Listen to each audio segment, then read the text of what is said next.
Hello guys, welcome back to channel Sajin blogs. ఈరోజు blog అయితే ఇంటి దగ్గర నుంచి అయితే మొదలు పెడుతున్నా. ఇప్పుడు బ్రాండ్ అయితే ఇంటి దగ్గర ఉన్నాయి. షాప్ దగ్గరికి అయితే వెళ్దాం. ఈరోజు అయితే 20 నవంబర్ 2024. ఈరోజు అయితే మెరవని అవుతుంది. మనమైతే డైరెక్ట్ మెరవని దగ్గరికి అయితే పోతాం. ఈరోజు రాత్రి మెరవని ఉంది, మెరవనికి పోదాం. ఇప్పుడు బ్రాండ్ ఫస్ట్ అయితే మనం షాప్ దగ్గరికి వెళ్ళి షాప్ ఓపెన్ చేస్తాం. సో గాయస్, ఈరోజు అయితే నేనైతే ఎన్ఎస్ అయితే తీసుకున్నాను. ఎందుకంటే ఇంటి దగ్గర కన్స్ట్రక్షన్ ఉండడం వల్ల ఛార్జింగ్ పెట్టికి లేదు, లోపల వెళ్ళికి లేదు, కాలు అయితే తవ్వినారు. ప్రజెంట్ అయితే దీంట్లోనే ఎన్ఎస్లో అయితే వెళ్తున్నాం. ఛార్జింగ్ బండ్ వచ్చేసి మా పెద్దమ్మ వాళ్ళ ఇంట్లో అయితే పెట్టినాం. ఇంకా అక్కడ నుంచి మా రెండో అన్నది ఎన్ఎస్ అయితే వేసుకొని ఇంకా డైరెక్ట్ షాప్ దగ్గరికి అయితే వెళ్దాం. Voice first. సో గాయస్, ఇంకా నేను ఫైనల్లీ షాప్ దగ్గరికి అయితే వచ్చేసిన. ఇంకా ఈరోజు వర్క్ ఏం లేకుంటే ఇంకా సాయంత్రం బెన్నే పోదాం. ఇంకా వర్క్ ఉంటే ఇంకా కొంచెం లేట్ అవుతుంది, అదైతే కామనే. వర్క్ ఏం లేకుంటే ఇంకా బెన్ అయితే వెళ్ళిపోదాం ఇక్కడి నుంచి. చూద్దాం ఈరోజు అయిపోతుందో. మళ్ళీ నేనైతే ఇంటికి అయితే వెళ్తున్నా. ఎందుకంటే మా అన్న అయితే ముందు రాలేదు కదా, నిద్రపోతాడు. మళ్ళీ వస్తాడు, ఇప్పుడు వస్తాడు. పోయి అన్నం తీసుకొని ఒకటి మర్చిపోతున్నా. నేను ఇంటి దగ్గర వెళ్తాను. ఫ్రెండ్ అయితే ఇంటి దగ్గరికి వచ్చాను. కన్స్ట్రక్షన్ జరుగుతుందనే కదా, ఇంటి దగ్గరికి అయితే వచ్చేసినాను. బైక్ ఆడ ఛార్జింగ్ పెట్టినకి ఎందుకు లేదంటే అదొండి అక్కడ కాలు అట్లా తీసినారు. ఎందుకంటే అట్లా కన్స్ట్రక్షన్ అయితే జరుగుతుంది, కాలు అయితే అట్లా తీసినారు. అందుకనే ఛార్జింగ్ పెట్టినకి లేదని మా పెద్ద మోళ్ళు పెట్టినాం. ఇది కూడా మా ఇల్లే ఓనే. మా అన్నని అయితే పిలుచుకొచ్చినాను. అదొండి అక్కడ టీ చనిపోయినాడు షాప్ కిందనే అంగడి. ఇంకా షాప్ దగ్గరకు అయితే పోదాం. అదే మన షాపు. ఇప్పుడు టైం అయితే 10:45 అయితే అవుతుంది. ఇంకా మనమైతే బయలుదేరినాం అక్కడికి, మెరవని దగ్గరికి. ఎలక్ట్రిక్ స్కూటీలో అయితే వెళ్తున్నాం. మరి ఇంకా డైరెక్ట్ మనం అక్కడికి వెళ్ళేసి కలుస్తాం. ఇంకా మా ఫ్రెండ్స్ కూడా వస్తున్నారంట. ఇంకా డైరెక్ట్ వాళ్ళ దగ్గరికి అయితే వెళ్ళి అక్కడ కలుద్దాం.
Next day.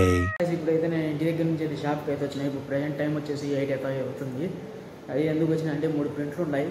ఇంకా రోలు అవన్నీ ఎక్కిచ్చేసి ఉన్నాం. ఇంకా print వేసేయడమే.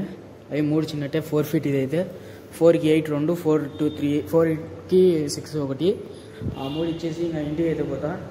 Thank you for watching. Like చేయండి, షేర్ చేయండి, సబ్స్క్రైబ్ చేసుకోండి. మరిన్ని వీడియోస్ కోసం మళ్ళీ మేము ఉంటాం.